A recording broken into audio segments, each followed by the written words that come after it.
Bienvenidos nuevamente a esta segunda unidad.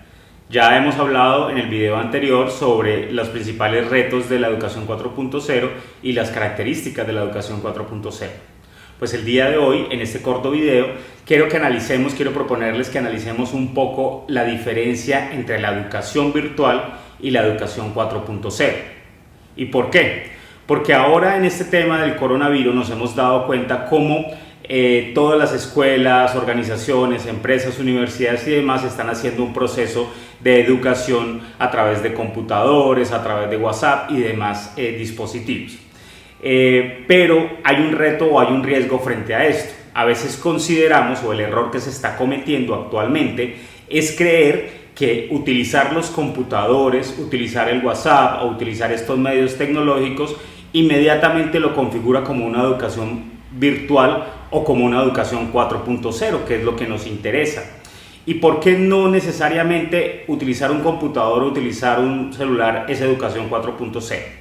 Porque la educación 4.0, como lo estábamos viendo, como lo hemos visto en los videos anteriores, va mucho más allá del dispositivo o de la herramienta que se utiliza.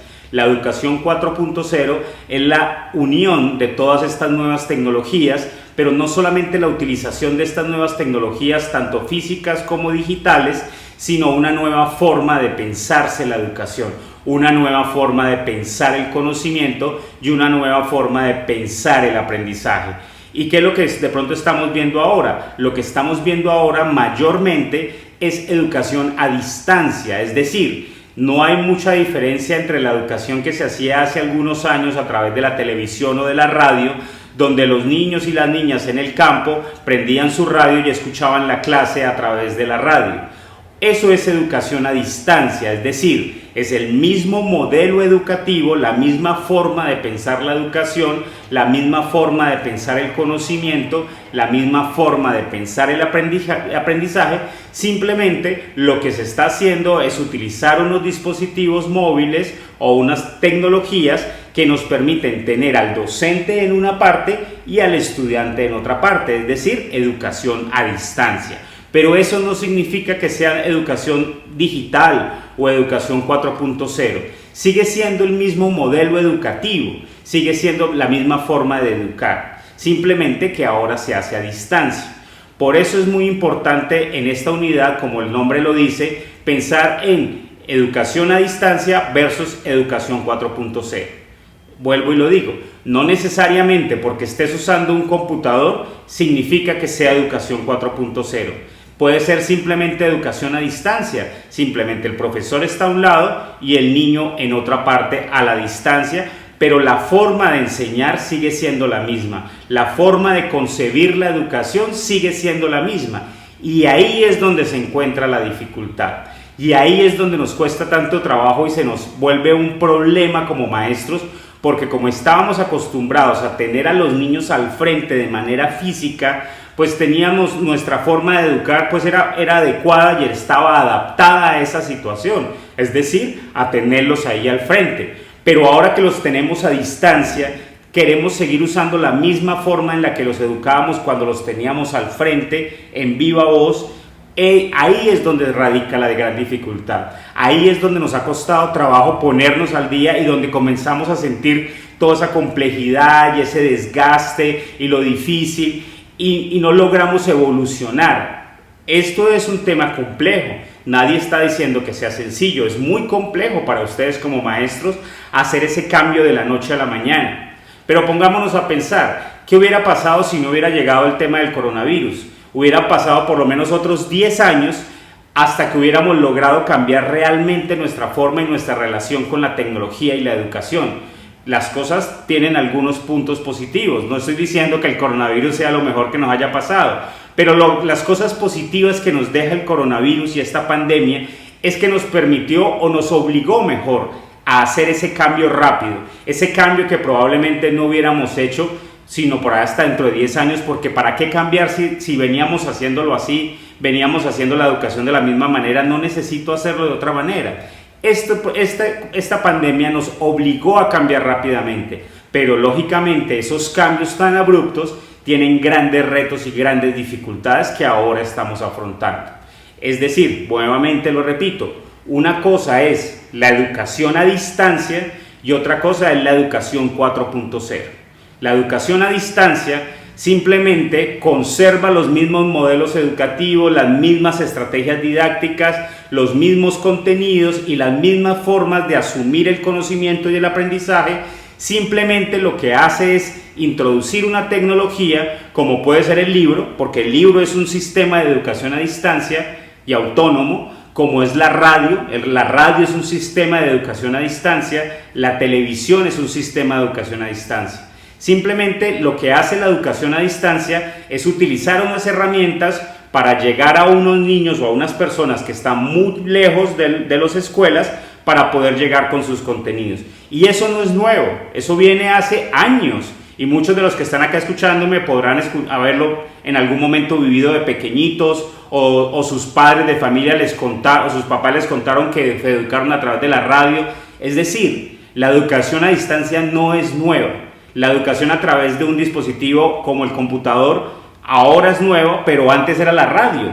La educación a distancia no es nueva.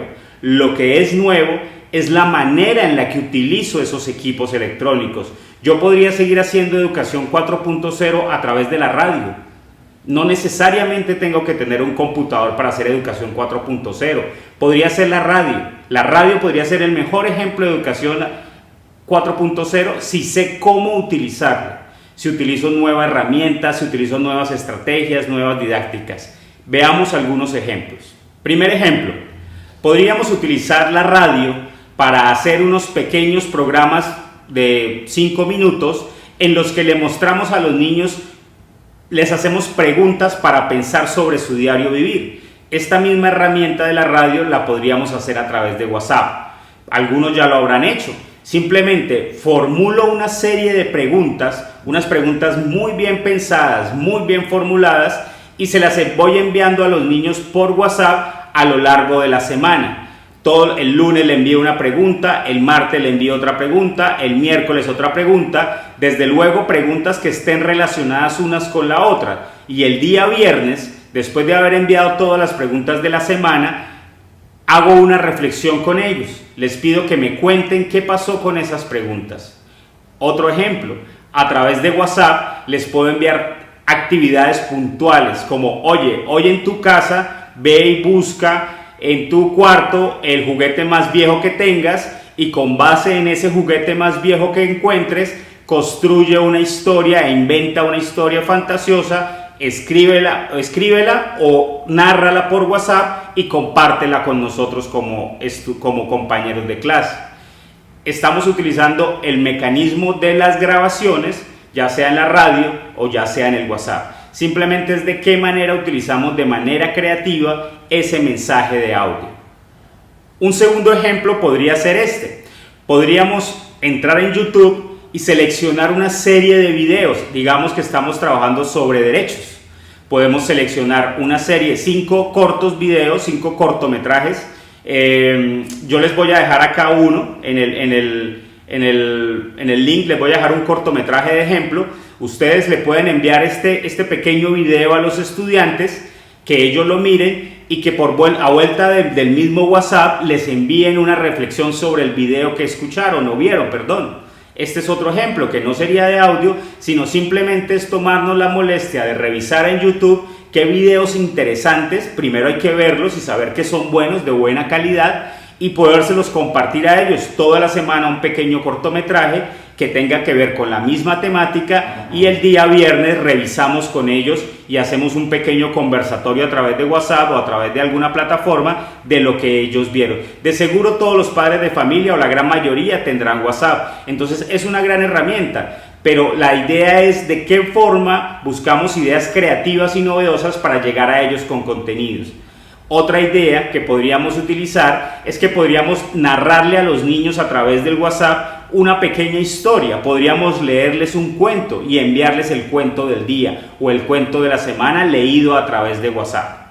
Otro ejemplo, para aquellos niños que tienen la posibilidad de tener internet en sus casas, podríamos solicitarles que una vez a la semana nos envíen páginas de sitios web que hayan encontrado sobre temas interesantes. Es decir, si esta semana estamos trabajando el Quijote de la Mancha, por decir algo, decirle a los niños, bueno, tu tarea es buscar en la internet páginas de internet que nadie conozca, que hablen sobre el Quijote de la Mancha, juegos, películas, cuentos, y vamos construyendo con ellos mismos una base de datos de videos, de juegos y de lecturas que tengan que ver sobre su temática. Esto hace que sea una educación 4.0, porque hacemos que el niño se inmiscuya en la búsqueda y aprenda a buscar en la internet, aprenda a buscar recursos. Entonces, para resumir, es importante recordar que una cosa es la educación a distancia y otra cosa es la educación 4.0. La educación a distancia existe hace mucho tiempo, se hace a través de la radio, a través de la televisión, pero simplemente lo que hace es utilizar herramientas como la televisión o la radio para llegar a la distancia con programas educativos. La educación 4.0 no necesariamente es a distancia. La educación 4.0 puede ser en el mismo salón como también puede ser a distancia. Pero más allá de que si está lejos o está cerca, lo importante de la educación a distancia es cuál es la concepción sobre educación y cuáles son las herramientas educativas que utilizo para que el niño, como lo decíamos en el video anterior, aprenda bajo sus propios intereses, a su propio ritmo, y que los aprendizajes que tenga sean valiosos para su día a día, que realmente lo enriquezcan. Pero esto solamente se logra, no solamente si se hace educación a distancia, sino que si esta educación el niño hace parte activa de este proceso de educación. Es decir, no solamente ustedes son los que deben buscar los videos o las películas en YouTube o los cuentos en internet, sino deben pedirle a los niños también que ellos ayuden a buscar contenidos que para ellos sean chéveres, valiosos y los puedan compartir en clases. Un ejemplo más. Si estamos hablando, por decir algo, de los rinocerontes, y esta semana estamos hablando de los rinocerontes, los niños deberían en internet buscar cosas sobre rinocerontes y compartirlas con sus compañeros y mirar cuáles cosas son buenas. Lo que yo haría en mi caso sería pedirle que todos los niños busquen información, busquen páginas, juegos, videos, me los envíen a mí como profesor, yo los selecciono y miro cuáles son los de calidad. Cada niño me envió 3 o 4 y si los 3 son buenos, pues los 3 los comparto. Pero si el niño me envió 3, de los cuales 2 no son buenos porque son de mala calidad o son perjudiciales para ellos, simplemente los elimino. Yo me encargo de hacer la curaduría y de seleccionar de toda esa información que enviaron los niños sobre los rinocerontes, me encargo de seleccionar la de mejor calidad y la comparto semanalmente con sus compañeros. Eso es educación 4.0. Que ahora la estamos haciendo a distancia es otra cosa. Pero ojo, recuerden, no confundas educación a distancia con educación 4.0. Muchísimas gracias y nos veremos pronto en un nuevo video. Que tengan una bonita semana.